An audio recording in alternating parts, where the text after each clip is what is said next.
think my head's getting bigger. Or this helmet's getting smaller. I am, but I gotta go to the store real quick. My brother's coming over at 6. Yeah, I should be back with him. So, yeah, I'll be back. I thought you were taking off for like... No. I gotta go to the store real quick and run a couple of errands. I'll be back. I was just gonna record. I see that. Oh, you're What's up? Hey, he's on YouTube now. You're YouTube famous. All right, I'll be back. Let's do the cold start. Oh, all right. Let's try this again. Let's do the cold start. Snap Mac Daddy. Let me grab my gloves. Guys, I used to never wear gloves. Now, if I leave without gloves, I can't stand it. I think there's some rain coming, which is gonna suck, because ain't nothing worse than getting caught in the rain. These are the Alpine Star. I don't know what these are called, but they're Alpine Stars. They're pretty good. Now it says that you can use your phone with the little tip of the finger. It don't work. So if the guy says, hey man, these are the only gloves, that just don't believe him. Trust me. Just go like, yeah, and just keep going.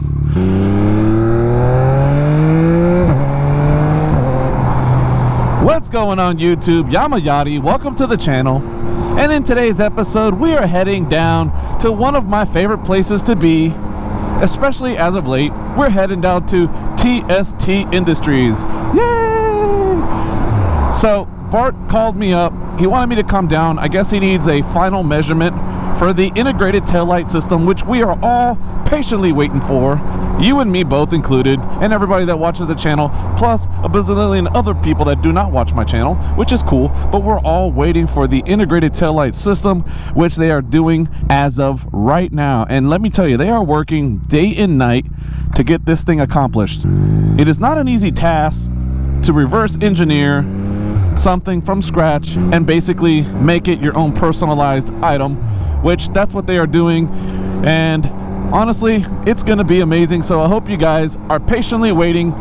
Don't jump the gun. They will have it soon, but in the meanwhile, they do have great temporary options. I just did one in the last video. You guys saw I put the blinkers. I forget what they're called. I don't know if they're called the Evos or something like that, but man, these blinkers are really nice. I super duper like them, and they are really bright, and I've gotten nothing but great compliments since I've installed them.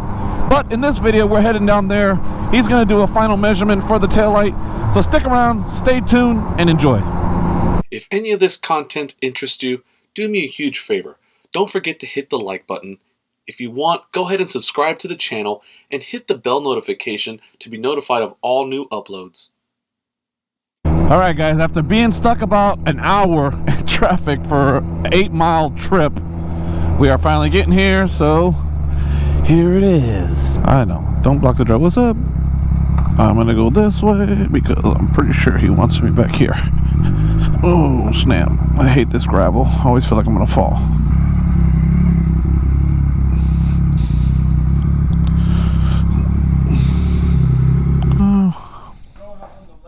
Okay. Boom. What's up, Ron? Oh, you know, another day. The turn radius on this bike is not the greatest.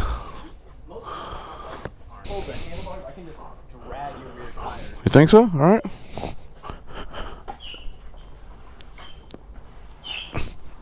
Dang, that's pretty impressive. Jeez. All right. A little more.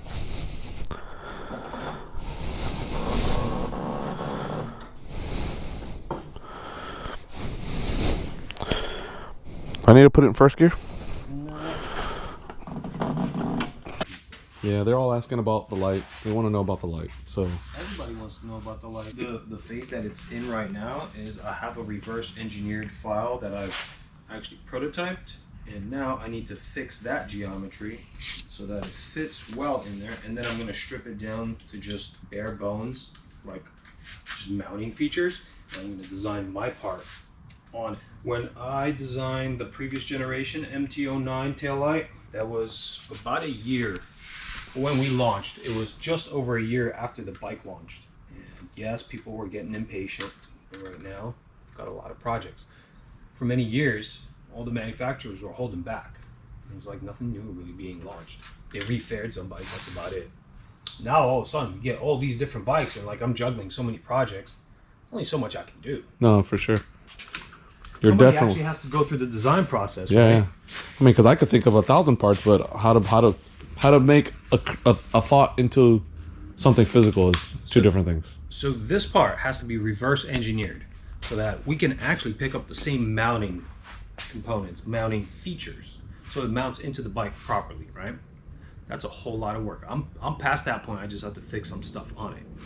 Then I have to design the actual capsule that I envision belongs on this bike, right? Nobody wants the replacement of this thing. What I like to do is re-envision everything that's going on the bike, sit there and have coffee and politic with the bike, you know? And come up with something that's congruent with the body language, the design language of the original bike, but a little bit farther out there than what the OEM envisioned. That whole process takes me several months to like go through the design iterations. On the previous generation MT09, I think I was up to like revision F or something like that. Like so many revisions of different components.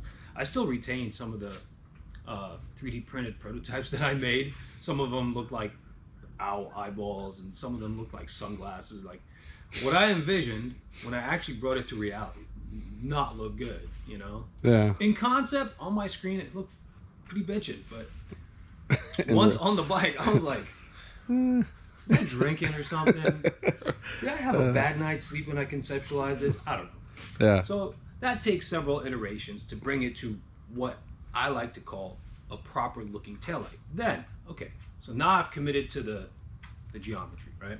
Then I have to design the circuitry, the wiring, the fit, the installation modes, because it has to install as easy or similar ease to the OEM unit. Mm-hmm. Otherwise, people aren't going to be happy with it. Then after I've conceptualized all that, now I have to put it together into a set of designs, and then contract one of my mold makers has a mold designer that I work with. The set of molds that makes these parts has to be designed. Then I have to go through them.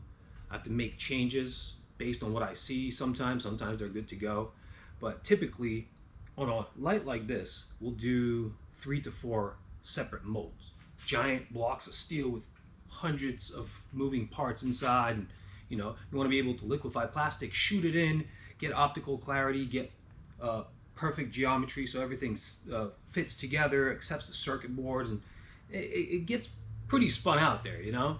So that's why it takes months to develop these things. And unless I have a good concept, I'm not stepping into it, because I'm not into like doodling and figuring out along the way when I have a lot of projects. I'm so stacked up with projects right now. Unless I have a good concept of where I'm going, I'm not really pulling the trigger. I do have a concept, it's not finalized. So that's why I'm kind of juggling a couple different projects at the same time. I got the R7, I got the CRF 300L, I got some ground parts, you know, but I'm getting close to figuring out what I want to do with that. Once I know, it's like, boom, and I go. Yeah. And from that point, it still takes a couple months. Yeah. And sometimes you need a break from, sometimes you work on something so long, you got to walk away from it. Yeah. You have to like step back and go, okay, let me reset, Our BMW taillights. People are so angry that we announced that we're going to make them and we didn't come through so quickly, you know? How long does it take BMW to make that bike or anything on it?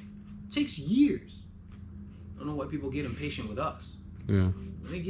They write nasty messages and all kinds of stuff like that. I'm like, dude, we're just humans. Besides all that design and prototyping and manufacturing, we still have to test it ahead of time so you guys don't get crap. Yeah. So we don't have to take them all back and replace them. So Yeah. anybody who is looking for these parts, you just have to be a little bit patient. The bike launched several months ago. Chill. Watch some Louis CK stand up. Nice. And there you heard it. Takes time, guys. This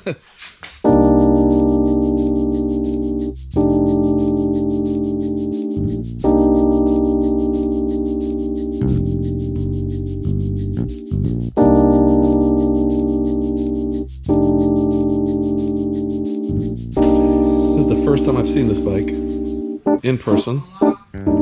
It looks pretty cool.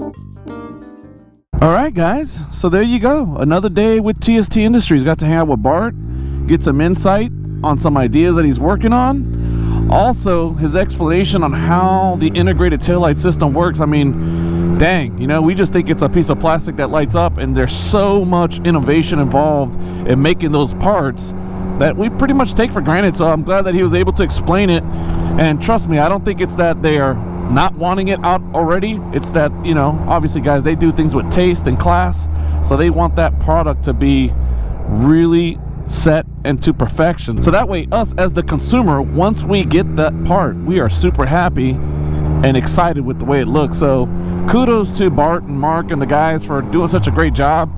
Thanks for hanging out with me today. It was a super simple day, but hey, we got to hang out. What's up? And yeah, hang out with TST. So to the next one, guys. Peace.